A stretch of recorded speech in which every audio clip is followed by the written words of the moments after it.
जहां एक और आज सुबह ही जम्मू कश्मीर विधानसभा चुनाव के लिए भारतीय जनता पार्टी की ओर से 44 प्रत्याशियों की लिस्ट जारी की गई थी, तो वहीं इसके कुछ देर बाद ही बीजेपी ने अपनी इस लिस्ट को वापस भी ले लिया।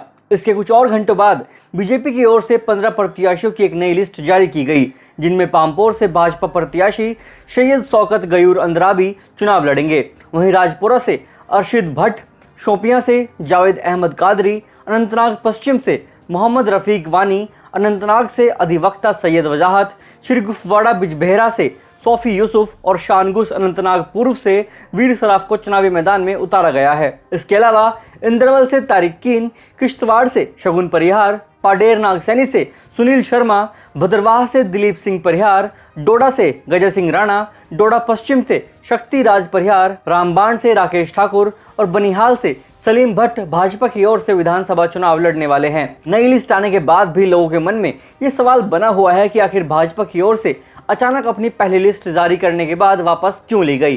तो आपको बता दें कि बीजेपी ने अपनी लिस्ट में तीनों चरणों के मतदान वाली सीटों पर उम्मीदवारों के नाम जारी किए थे, जिसके मुताबिक पहले चरण में 15, दूसरे चरण में 10 और तीसरे चरण में 19 उम्मीदवारों के नाम की घोषणा की गई थी। इन सभी 44 प्रत्याशियों को पामपोर, राजपुरा, शोपियां, अनंतनाग पश्चिम, अनंतनाग, श्रीगुफवाड़ा बिजबेहरा आदि क्षेत्रों से टिकट दिया गया था, लेकिन बाद में इस लिस्ट को रिवाइज किया गया और केवल 15 प्रत्याशियों के नाम की घोषणा कर उनकी लिस्ट जारी की गई। जाहिर है कि इस बार पूरे देश की नज़रें जम्मू कश्मीर में होने वाले विधानसभा चुनाव पर टिकी हुई हैं।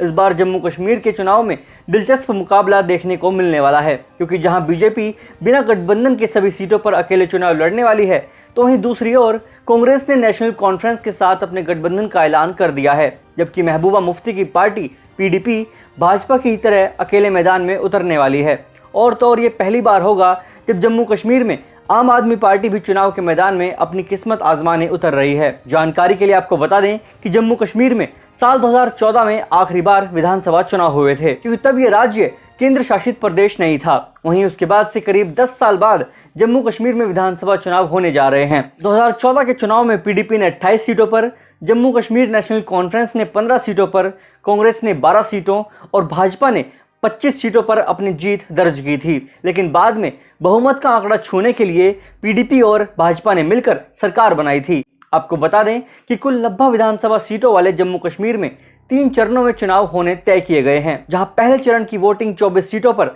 18 सितंबर को होगी। वहीं इसके लिए नामांकन की आखिरी तारीख 27 अगस्त तय की गई है। वहीं दूसरे चरण की वोटिंग 25 सितंबर को 26 सीटों के लिए होगी, जबकि सबसे ज्यादा 40 सीटों के लिए तीसरे चरण में 1 अक्टूबर को मतदान किए जाएंगे। वहीं इन मतों की गिनती 4 अक्टूबर को होगी।